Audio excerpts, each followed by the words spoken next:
Hey everybody, thanks for tuning in to Test Tube Plus again. I am Trace. This is episode 3 of 5 on our series about conspiracies. We take a big topic like conspiracies and we break it up into a bunch of chunks so that everybody can understand it a bit better, myself included. So far we've talked about where conspiracies come from and why we even believe in them at all. Make sure you subscribe so you get all of the stuff in this series and all of our other series. But today, we're gonna talk a little bit about some of the conspiracy theories that are just a little bit too out there. They don't make any sense as soon as you dig into them. So when it comes to conspiracy theories, they persist because there's something unexplainable like at the core of the story.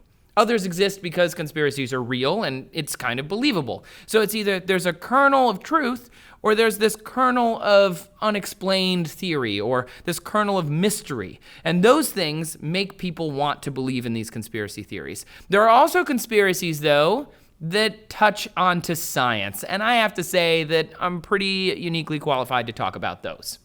So the first one and the biggest one when it comes to science that we're going to talk about is the moon landing. Guys, the moon landing happened. It was real. We landed on the moon. Deal with it. However, there is a conspiracy about the moon landing.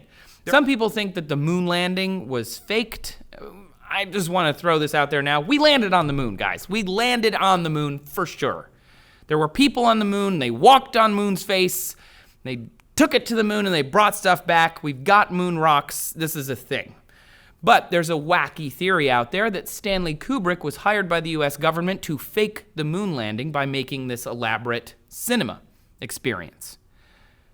He had made a movie called 2001: A Space Odyssey just before the Apollo 11 moon landing, so that kind of connects him to making believable space scenes. But the people in this conspiracy theory believe that he made The Shining in the 1980s as a veiled confession for this secret project to fake the moon landing. So in the movie The Shining, Danny, the little boy, is wearing an Apollo 11 shirt the whole time. It's an awesome shirt. I wish I had one. There was a set of creepy twins at the hotel, but in the book, The Shining, Stephen King's book, there was only one kid. So they think that the twins are a reference to Gemini, part of the US space program. Of course, I think twins are just creepier than one dude. Like, there's two and they look the same. It's creepy. Twins are creepy. I'm just gonna say it. But look, this is all hokum. This is stupid. This is bunk.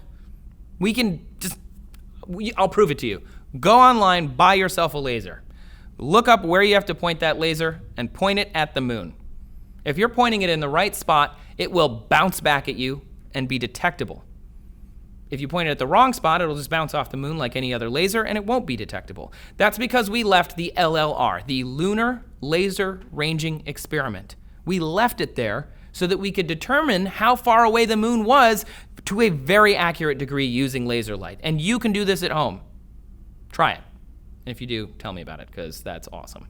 If that's not enough, go to Google Moon. You can look at pictures of the moon, and you can see rover tracks where the landers are. You can see all that stuff. And if you don't trust Google, I don't know why you wouldn't. You trust it for everything else you look up. Buy a telescope, because you can see the stuff on the moon with a good telescope. Climate change is also real and not a conspiracy to make you, buy a Prius or something. The climate is definitely changing. The frequency and intensity of all types of extreme weather events, heat waves, cold snaps, floods, storms, and lightning, is expected to increase in the future as a result of changing weather patterns. This is according to the CDC. Earth's temperature depends on the balance between energy input and energy output, energy entering and leaving our planet's system. We have climate data reaching back thousands, tens of thousands of years thanks to ice cores. We know how much carbon was in the atmosphere. We know that has gone up. And recent climate changes, this is according to the EPA, cannot be explained by natural causes alone. Research indicates that natural causes are very unlikely to explain most observed warming, especially warming since the mid-20th century. Rather, human activities can very likely explain most of that warming. We have changed entire sections of the planet. Most of the conspiracy around this is like, well, humans can't change this stuff. We're just a small part. We are the biggest influence on Earth right now. We've completely leveled forest. We've put farmland in places that used to be desert. We have made whole species go extinct. Whole billions of animals gone. Why is it so hard to believe that we can alter the atmosphere with our collective action, or inaction to fix it in this case? We are altering it. Climate change is real. Scientists agree. The ones that don't are usually crazy people. Anti-Vaxxers. It's another conspiracy theory that is really wrong. Vaccines work. They've been proven to work for a long, long time. Herd immunity is now what is protecting people who are anti-vaxxers, who are saying, look, I didn't vaccinate my kid. My kid's fine. The reason your kid's fine is because we all vaccinated our kids. And your kid is living surrounded by immunity. If most of the population past a certain critical mass is immune, an outbreak is containable, because if one person gets sick, it can't jump to anyone else. Folks that are anti-vaxxers are putting everyone else at risk, because if vaccinated people aren't dominating the population anymore, and I don't mean dominating like a huge percentage to a tiny percentage, only a little bit of people have to give a virus a foothold, and then it can mutate and infect vaccinated people too. The CDC recommends that you get appropriate vaccinations, and they're not doing it for mind control purposes. They're doing it so that we all don't get polio. It's a serious thing. And by not vaccinating your children, you are putting your kids and other people's kids at risk. Don't be selfish. The AIDS epidemic is a conspiracy that science can debunk. People have claimed that the virus was created in a lab by the CIA to wipe out homosexuals and African Americans. They've claimed this since the early 80s. It's believed that they literally went around injecting people in urban areas with the HIV virus. That is not true. We have a patient zero for AIDS. We know where AIDS came from. We can follow its genetic path. A study from Oxford and a report in the journal Science traced the origin of the AIDS epidemic back to the 1920s, to the city of Kinshasa, in what is now the Democratic Republic of Congo. The railways in the DRC, which had 1 million people traveling in and out of the city every year, took that virus to neighboring regions. That, combined with the rampant sex trade in the city, spread the virus and kicked off a global threat. But the origin of the virus is a widely accepted theory. An international team of researchers found HIV-1 in 1999 in a subspecies of chimpanzee in Cameroon. The original virus was transferred to humans through infected blood when a hunter, just some hunter, was probably slaughtering one of these animals that they used for food and had a cut on his hand, or got some in his mouth or his eyeball or any other mucous membrane, just a little bit of blood with enough virus in it to infect that person. And that was patient zero for HIV infection. Patient zero was confirmed by Professor Marcus Contant of the University of California in San Francisco, who is a pioneer AIDS researcher. This is where AIDS came from. It is not a conspiracy by the CIA. In fact, one guy was responsible for 9 of the first 19 cases in Los Angeles, 22 cases in New York City, and 9 more in 8 other cities. In all, 40 of the first 248 HIV-positive cases recorded in the U.S. was because of this one dude. He was a steward for Air Canada and would pick up his partners in each city as he visited. The guy, he estimated that he had 240 partners every year, but still, he's bragging. He's doing some locker room talk. But still, they can confirm that he was responsible for 40 of the first 248 cases. This one guy, not the CIA, this dude.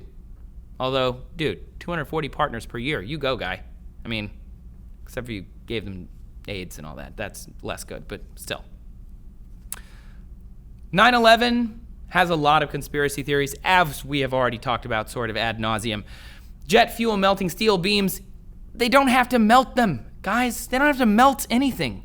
They don't have to liquefy steel, but you can bend steel with your bare hands if it gets over like 1800 degrees. That's not very hot in the realm of, fire, especially when fueled by kerosene from jet fuel. It can compromise the integrity of any structure. Trust me. Water fluoridation is another conspiracy theory, and we've actually talked about this on D News as well. The United States Public Health Service suggests 0.7 milligrams per liter of drinking water should have fluoride in it.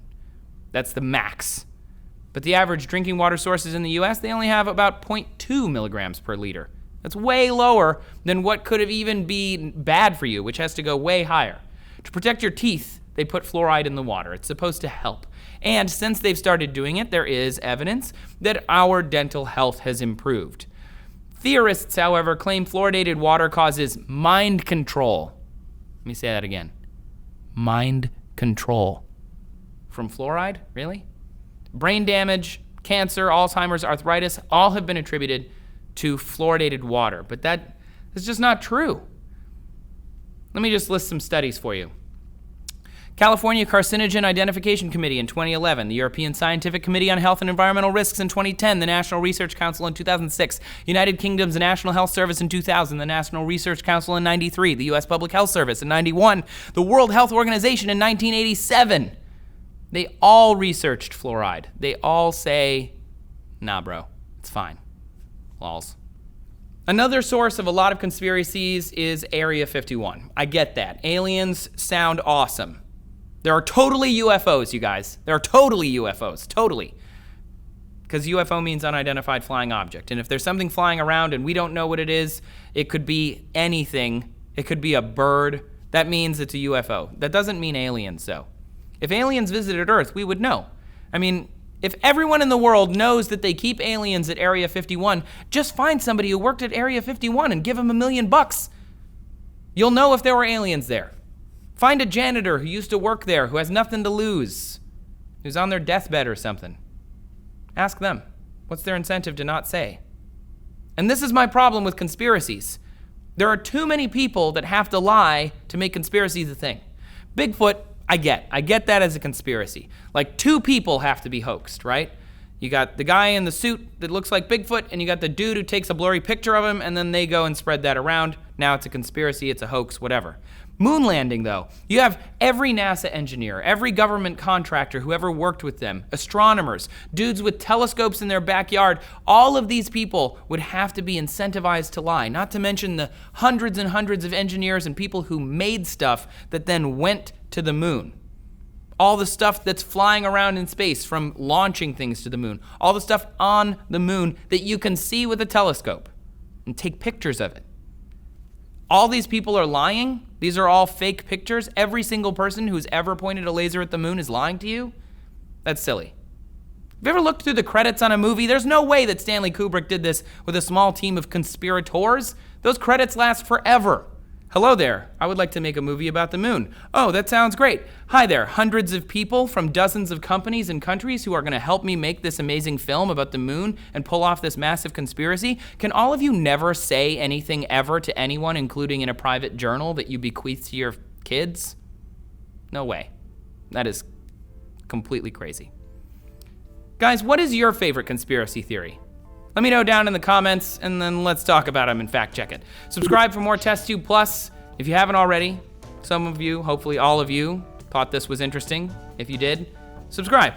Also share it with your friends. You can also click here now to see our earlier episode on origins of conspiracy theories and which ones turned out to be true and why we believe in them. Thanks you guys for tuning in. I really appreciate it. If you have questions or comments, reach out to me on Twitter. You can find me at Trace Dominguez, or go ahead and put them down below in the comments. See you tomorrow.